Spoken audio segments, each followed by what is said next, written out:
Grabe, sobrang amazed ako. Ganda dito sa Oceanarium sa Singapore. Ayun, ang laki. Sarap. Sarap. Lasang kaya. Kaya toast nga eh. Okay, goodbye Singapore.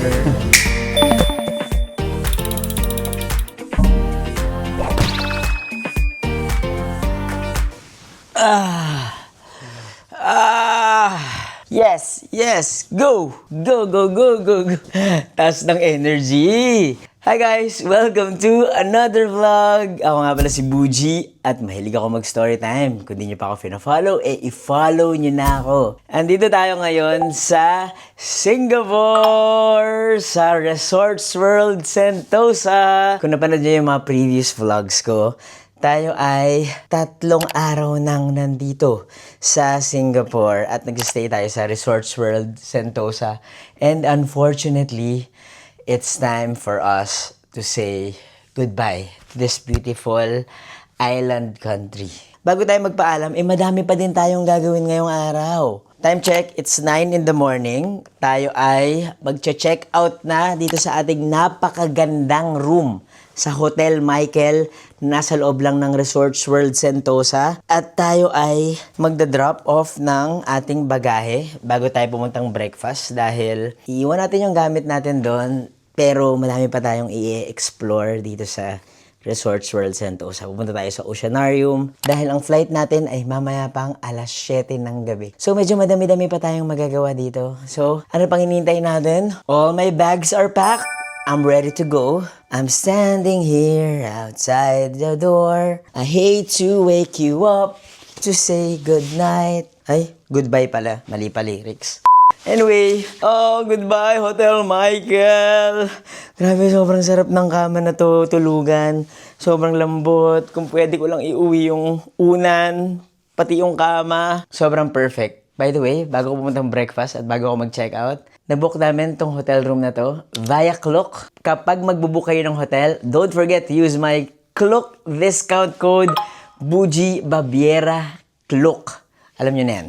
I mean, kung matagal kayong nanonood at nakasubscribe sa akin at nakafollow sa aking IG, FB, TikTok, malamang alam nyo ng aking Klook discount code. Anyway, ready to go. See you sa breakfast in a bit. Bye! Nag-check out na tayo and we are on our way to our breakfast place, which is this lang. Kasi ito lang siya. Soy Social. So, ito, this one. Breakfast buffet from 7 a.m. to 11 a.m.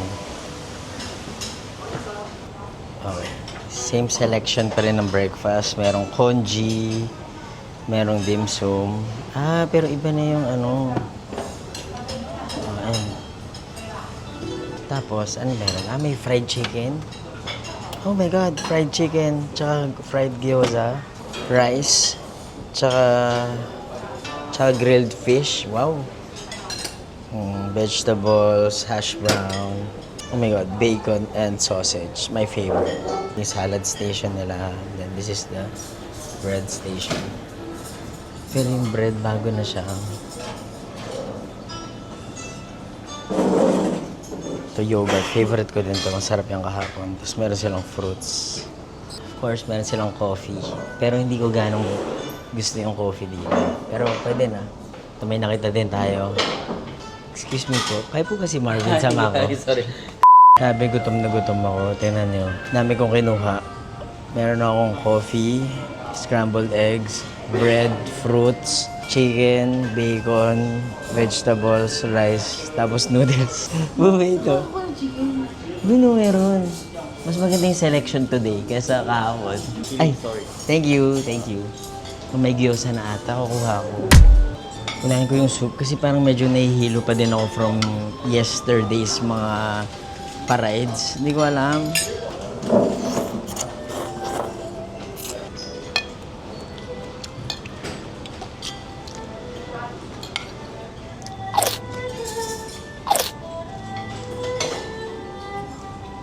Nandito kami ngayon sa Singapore Oceanarium. I am so excited! Let's go! Grabe, dami nangyayari dito sa Resorts World Sentosa. But in 2023, off the waters of Pahlawan Beach, somewhere near Singapore, there has been a sighting of a 1.5 meter black-tip reef shark before. Right, so if given the space, it Nakakatakot. can actually grow larger in size as compared to what we see in here. We have Hierarchy over here. Hello. Right, she's going to be doing a Seahorse feeding. yes. Right, so without further ado, I'll give Currently, I have like a mixture of some mysis and as well as krill over here. What is that? It's a mixture of basically zooplankton. It's shrimp. Plankton. Yeah. So that's what they eat in the wild actually. Yeah. But then these are not live food. Sea plankton. So I will just add a bit of water. Just mix it. Kain ka na. Ay, ang galing. Galing siya kumain. Ay, ang galing. Ay. Paano tumutuka? Guys, tinan nyo ang laki ng aquarium mo. Tinan nyo. Wild. Tapos, kung nakikita nyo yung mga, yung parang submarine sa loob, yung may mga square na yan, yan yung kwarto na pinuntahan namin kahapon. Kung napanood nyo yung previous vlog, yan yung mga square na yan. Yan yung mga kwarto dun sa aquarium na hotel. Grabe, ang ganda! Grabe, sobrang amazed ako. Ganda dito sa Oceanarium sa Singapore. Ayun, ang laki. Okay, susunduin na natin yung pamangkin natin dito kasi medyo kailangan ng magkape-kape ang mga trentahin. Pamangkin! All good. All good? Can we, in a few minutes? Last thrill na lang daw na. Paano ba naman? Ang ganda-ganda talaga dito. Paano hindi mo mapipigilang hindi mag-content? Di ba? Kitang-kita ako. Against the light. Dito kami ngayon sa KFC. Umorder ako ng zinger. Tapos, soda water. All in all, 400. Mga 400 plus. Mahal din, no? Mahal talaga pagkain dito sa Singapore. Hindi pala. Kaya inumpisahan siguro nila ngayon. Iba yung lasa ng chicken, zinger dito. Sarap. Okay guys, after lunch, nandito kami ngayon sa Sunday Royal. And tingnan mo, ang sarap ng dessert! Ang in-order ko ay peanut butter French toast with lemon curd. Pero yung order nila yung iba, merong Nutella French toast, cheesecake French toast, and picture-picture lang si Pamangkin Jack. At ang mga tito-tita, supportive lang na nanonood.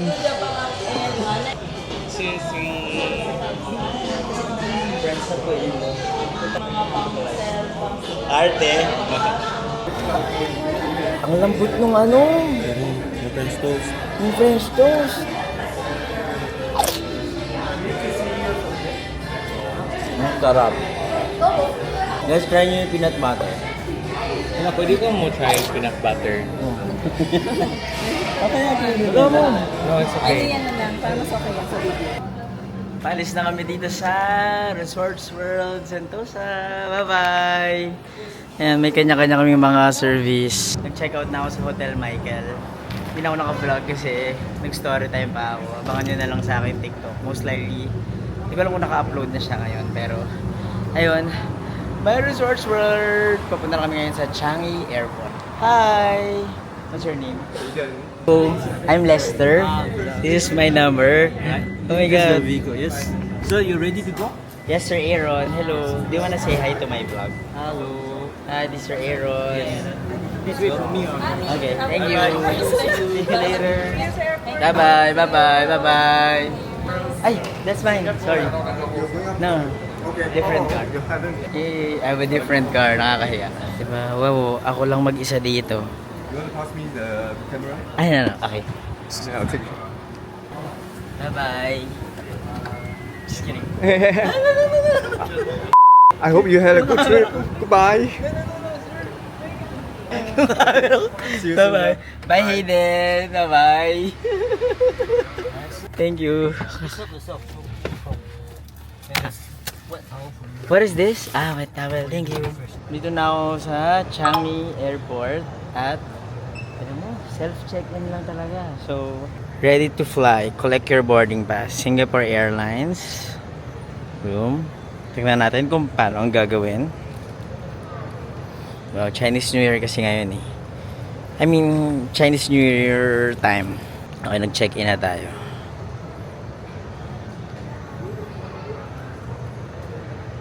Wala, please scan your boarding pass. Okay, scan passport na lang daw. Please scan your passport. So, let's scan our passport. You may remove your passport. Okay, remove the passport. Skip this passenger. Ah, that's me. Continue.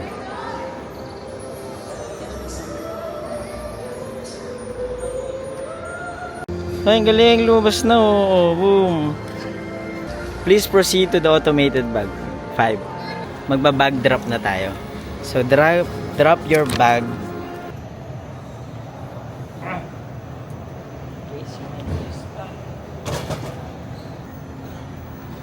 A bag with strap has been detected. Please place your bag in bag tray. Shucks.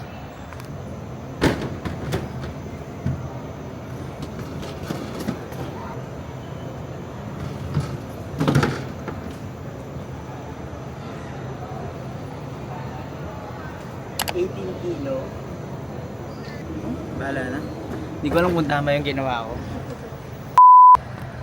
Uy, hindi ko alam kung tama yung ginawa ko. Kinain, di ba? Nadidetect naman nila yung kung may tag yung bag mo na, di ba? Yeah, yeah. Okay, kasi hindi ko alam eh. Na-trauma pala ako sa mga bagahe na hindi dumadating. Guys, papasok kami sa mga tubigan. Totoo ba to? Ay, ayun pa pala. Uy, papasok kami sa may tubig. Oy, kala mo naman mababasa. Papasok kami sa may tubig. Ay. Ayoko nang pumasok. Guys, pabalik kami ngayon sa ticketing Parang office. si Ivan, no? Hindi nyo ginaganon. Ha? Ito, nakaganyan lang siya. Siya yung nagturo sa akin na... Parang si Ivan, sabi ko. Siya yung nagturo na mag-ganon. Kaya hindi ko na rin ginagawa. O sinasabi ni Marvin, yung i-flip yung DJI Osmo Pocket. So kung gusto yung bumili ng DJI Osmo Pocket, Link down below. wala pa akong ganon eh. Anyway, bumalik kami sa counter kasi yung ticket namin, kailangan doon may middle initial. Unfortunately, hindi ko alam, yung na-print dito sa aming boarding pass, walang middle initial. So, ayun. Pero mabilis lang naman ito eh. Guys, meron kaming Kaya Toast. From the Ruses. From the Ruises. Para kaming mga anak. Ha? Para kayong mga anak ng Ruses. Ilang beses tayo binibigyan ng... So, dapat yun, Ruises family. Samtrip ni Ruiz. Trip ni Ruiz. Okay, so, let's eat Kaya Toast. Lasang kaya. Kaya toast nga eh. So, Kaya Toast. Kayang-kaya? Kaya. Kaya. Kayang-kaya. Thank you, the Ruses. Thank you po. So, kung gusto nyong mag-try din kami ng mga bread, magpadala kayo sa amin. Yes, Gcash. Okay. Yes, and Buji Babiera. Marvin Samako. Runaway girl. Jack 73. Yes, magpadala kayo ng bread para sa amin. Tapos, para naman magantihan namin ng The Ruises at bibigyan din namin sa'yo ng bread. Hey, goodbye Singapore. Pero dadalhin ko pa rin kayo sa Singapore Airlines kasi favorite kala mo naman lagi sumasakay. Kasi wala lang, dream airline ko talaga. So tingnan natin kung masarap pa yung pagkain nila. Tsaka para ma-compare natin kung ano kaya, kung may improvement ba yung Ninoy Aquino International Airport. Dumating na yung pagkain. So, meron dalawang option. Pasta or pepper chicken with rice. So, nag-rice tayo this time. Sana masarap siya. Buksan na natin. Diba? Umorder tayo ng soda water. Umorder talaga. Humingi tayo ng soda water. Sarap. Smells so good.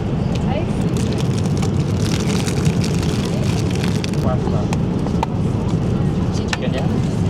Hindi mo yan? What did you do? Tuna. Tuna with vegetable.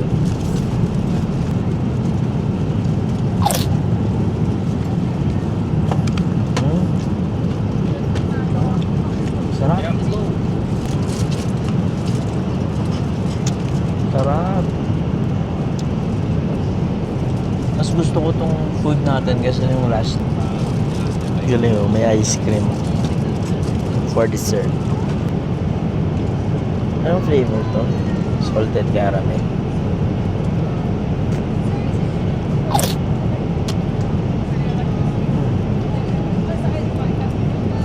Sarap.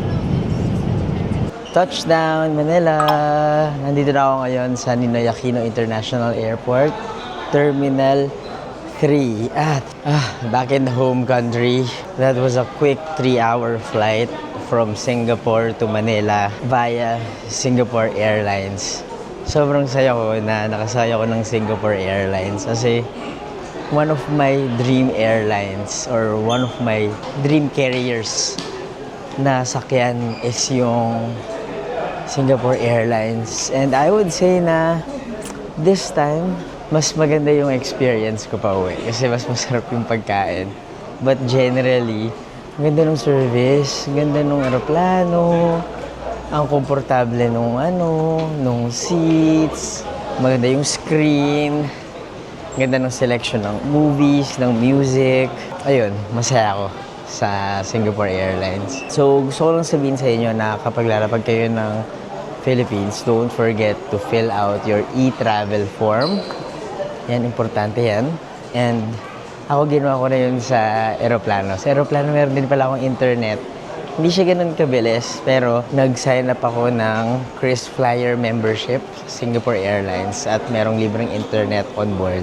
Hello guys! Bago matapos ang aking short Singapore series na to sa Resorts World Sentosa, bibigyan ko lang kayo ng mga guidelines, a quick recap sa ginawa namin and maybe gastos reveal sa buong ginawa nating trip during the past 3 days dito sa Singapore. Kung hindi nyo pa napapanood ang vlog number 1 and vlog number 2, hanapin nyo lang dito sa aking YouTube channel at nandun ang detailed na ginawa namin during our short trip dito sa Singapore. Again, kung ikaw ay isang Filipino na pupunta sa Singapore, ano ang mga kailangan mong dalhin? Unang-una, kailangan mo ng valid passport. So, kailangan mo ng passport. Walang visa na kailangan papunta sa Singapore. Dahil kung miyembro ka ng Southeast Asia, which is kung isa kang Pilipino, isa kang Philippine passport holder, miyembro ka ng Southeast Asia, hindi mo kailangan ng visa sa Singapore. Pwede kang magstay sa Singapore sa loob ng 30 days. Pero kung gagawin nyo lang yung itinerary na ginawa namin, 3 days lang naman yun. So, wala kayong magiging problema. Kailangan nyo rin mag-prepare syempre ng flight ticket. May direct flight na lumilipad from Manila to Singapore. Meron din sa Clark to Singapore. Kung taga Clark kayo, meron din Cebu to Singapore. Hanapin nyo na lang sa mga airlines niyo. Pero kami ay lumipad via Singapore Airlines. So, maganda yung flight namin kasi ang flight namin ay 9 a.m. Dumating kami sa Singapore ng mga around 12 ng tanghali. Tamang-tama, perfect for check-in. Kung kayo ay lilipad from Manila to Singapore, i-estimate na ninyo na roughly ang flight ticket ninyo ay nagre-range from 15,000 to 20,000 pesos. May kasama na yung baggage, may kasama na rin yung pagkain sa flight. Pero one way lang yon. Medyo mahal yung Singapore Airlines na flight. Pero deserve naman, worth it naman yung babayaran ninyo. At mag-abang kayo ng mga sale, gumamit kayo ng mga promo ng credit cards kung meron kayong credit cards. Pero para sa akin, gusto kong umulit na mag-fly sa Singapore Airlines. Next na kailangan nyong i-prepare, kailangan nyong mag-prepare ng hotel accommodation. Usually, tinatanong yan sa immigration. Nakabook kami sa Hotel Michael. Yung hotel room na pinagstayan ko, it's roughly 15,000 pesos a night. Pag magbubook kayo ng hotel, gumamit kayo ng aking clock code na Buji Baviera Clock para magkaroon kayo ng 5% discount. Yan, yung hotel, importante yan. Kailangan nakabook na kayo ng hotel. Yung Hotel Michael, very strategic kung gagawin nyo yung itinerary namin dahil nasa loob siya ng Resorts World Sentosa. 5-star hotel na siya at walking distance lang doon yung mga itinerary na pinuntahan ko. Kailangan nyo rin mag-prepare ng eSIM. Ayan, eSIM. Yung eSIM, nabook ko rin sa Klook. Ayan, ililink ko sa baba kung anong eSIM yung aking nabook. For 3 days, it's around 400, less than 400 pesos ko lang nabook yung eSIM na yon. At for 4 days na siya, unlimited na yon. 5G na, mabilis yung internet. Hindi ako binigo nung eSIM na yon at inactivate ko na lang siya once na pagdating namin dun sa Changi Airport. And don't forget na mag-fill out ng e-travel form sa website na to.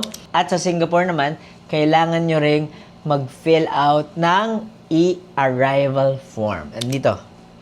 Nandito na sa screen ninyo, ilalagay ko dito. Ang Singapore weather is slightly hotter than the Philippines.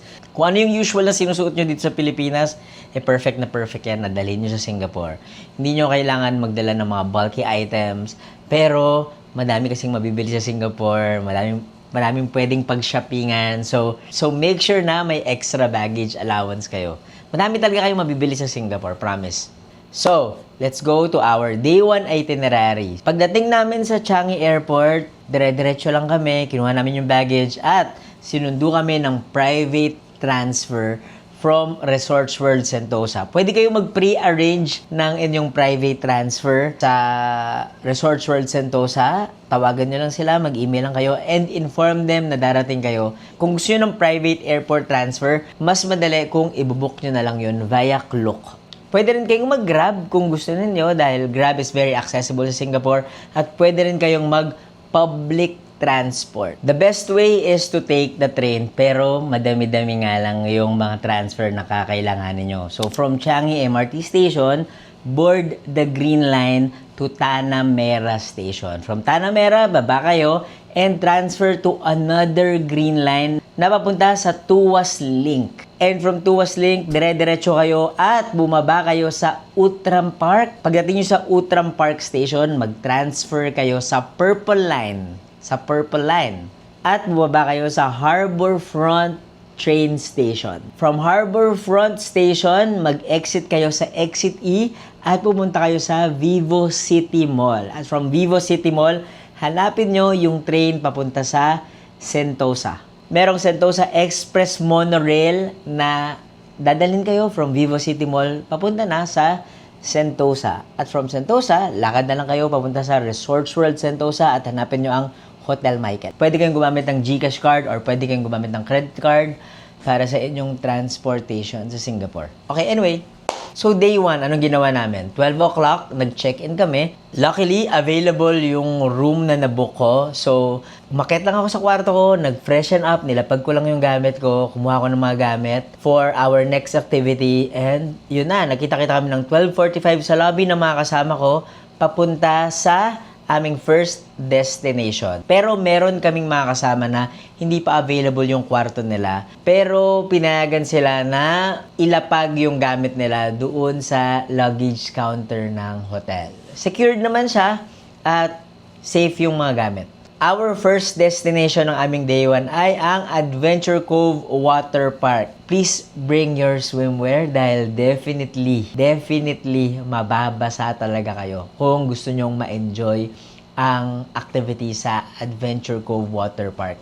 Pero kung gusto nyo lang mag-sightseeing, pwede naman. Pero sayang nandun na kayo eh. Very exciting, nakakatawa at sobrang nag-enjoy talaga ako. Make sure na puntahan nyo yung tidal wave, mag-snorkeling kayo, at mag-lazy river kayo. Sobrang panalo talaga yun. Ito ang presyo ng entrance fee sa Adventure Cove Water Park. Ayan.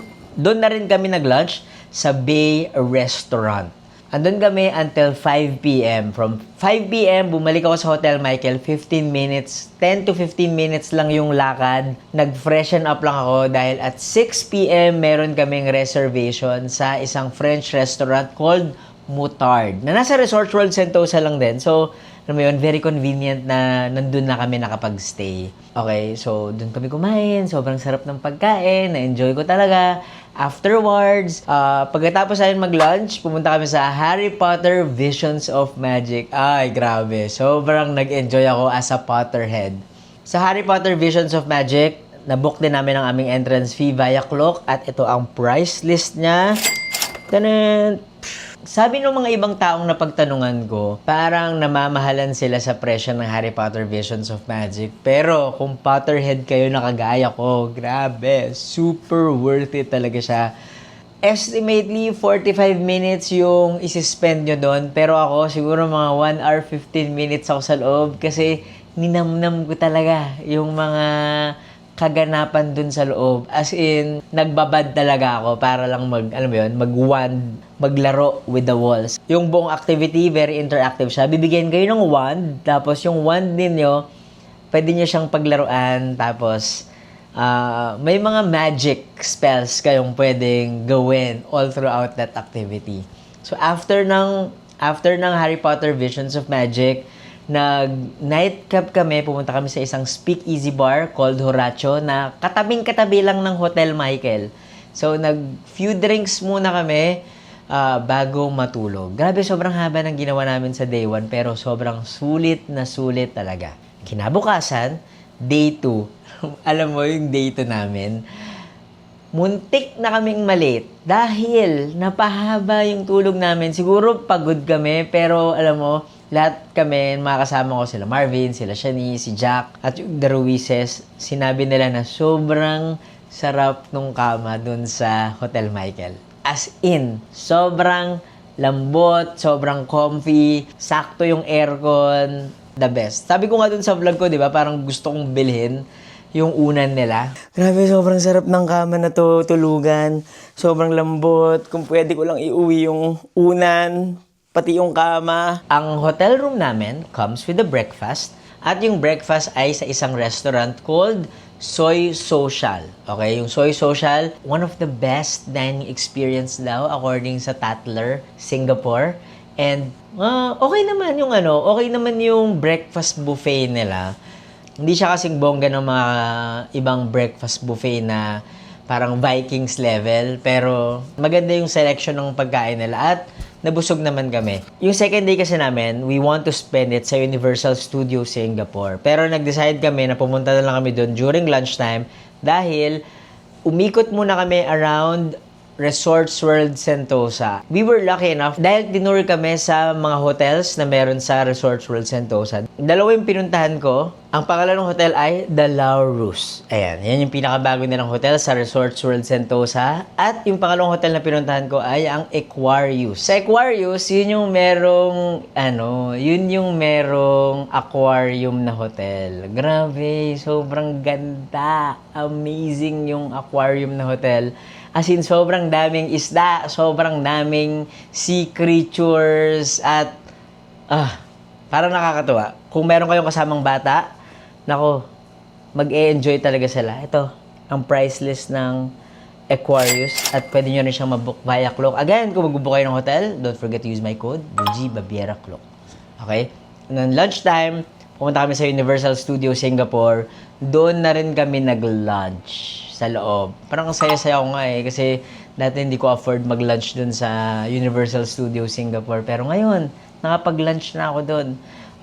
Yung presyo niya ay, I think, yung lunch ko, 20 Singapore dollars.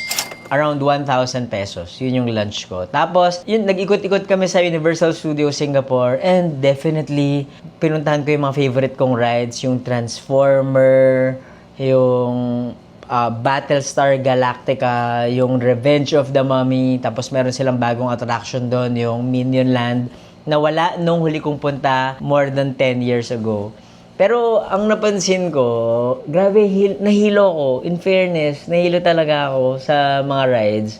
Siguro dahil tumanda na ako, pero enjoy pa din siya, nakakatuwa pa din siya. Tapos syempre, dahil afford ko na, minsan nabibili ko na rin yung mga coffee, ganyan, nag-coffee din ako dun sa loob ng Universal Studios Singapore. Sobrang sulit. And pagdating namin doon, naka-express pass din kami. Kaya hindi kami talaga nabitin. Yung estimate time kasi ng pagpila mo doon, 45 minutes per ride. Pero kung naka-express pass ka, wala pang 5 minutes kang maghihintay at makakasakay ka na. I guess, mag-invest talaga kayo sa express pass. Kasi malaki yung oras na matitipid ninyo. Kasi kung imagine yung 45 minutes kayo nakapila dun sa mga rides, pero syempre kung di nyo afford, pwede nyo naman tiyagain na pumila. Pero if I were you, sobrang sulit yung express pass. Tapos at 6:30 p.m., nag-dine-in kami sa isang restaurant. Outside na to sa Universal Studios Singapore, but within Resorts World Sentosa pa din. Sa isang Japanese restaurant kami kumain called Kamon. So yung Kamon, sobrang sarap din ng Japanese food. Ang grabe, parang di ko alam, enjoy na enjoy talaga akong kumain doon. And napagod ang Kuya Buji nyo. So, wala na akong ginawa. Pagdating ko after dinner, dumiretso ako sa hotel room at natulog ako. Day 3 namin, 10 o'clock, kailangan nasa Singapore Oceanarium na kami. Okay? So, nag-breakfast muna ulit ako dun sa Soy Social. After breakfast, pumunta kami 10 a.m. sa Singapore Oceanarium. By the way, yung Singapore Oceanarium, bagong attraction yan sa Resorts World Sentosa. Kaka-open lang niya nung 2025. And I would say, ang laki niya. At ang ganda. Ang daming animals. At the same time, ang linis niya. Informative. And again, kung may kasama kayong bata, sila talaga yung super mag-enjoy dito. Pero ako, kahit matanda ako, natuwa pa din ako. Tapos, nag-lunch kami sa KFC dun sa Resort World Sentosa. Kasi, for some reason, parang nag-crave kami ng KFC. Tapos parang gusto namin matry yung KFC sa Singapore. Yan, nag-KFC kami. And then, after namin mag-KFC, yan pong ginawa namin. Nag-dessert kami sa Sundae Royal. French toast. And after namin mag-dessert, tumambay lang kami ng konti dahil, yun na, it's time to say goodbye. So, meron din kaming private transfer from Hotel Michael ng Resorts World Sentosa papunta sa Changi Airport. At yung flight namin ay via Singapore Airlines din. Again, make sure na i-fill out nyo ang e-travel sa eGov bago kayo umexit ng Ninoy Aquino International Airport. Ako, ginawa ko siya paglapag ko na ng NAIE. So, yan. Nakalapag kami mga around 10:30 p.m., 11 p.m. At ang hirap makahanap ng sasakyan. So, during that night, ang hirap-hirap makasakay. Pero, goods naman. It's a short but sweet and sobrang sulit na Singapore trip. Nag-enjoy ako doon. Babalik ba ako? Yes. At sana kasama ko na yung family ko. At yun, I love Singapore. And I think babalik ako sa Singapore soon. So, abangan niyo yan. Again, maraming salamat sa pagsama sa akin dito sa aking Singapore series. Kung hindi nyo pa napapanood ang Day 1 at Day 2, please watch it. Day 1, Day 2, uploaded na dito sa aking YouTube channel. Again, ako nga pala si Buji. At may ikaw mag-start time. Kung hindi nyo pa ako pina-follow, follow nyo na ako. Goodbye and see you on the next one. Bye-bye!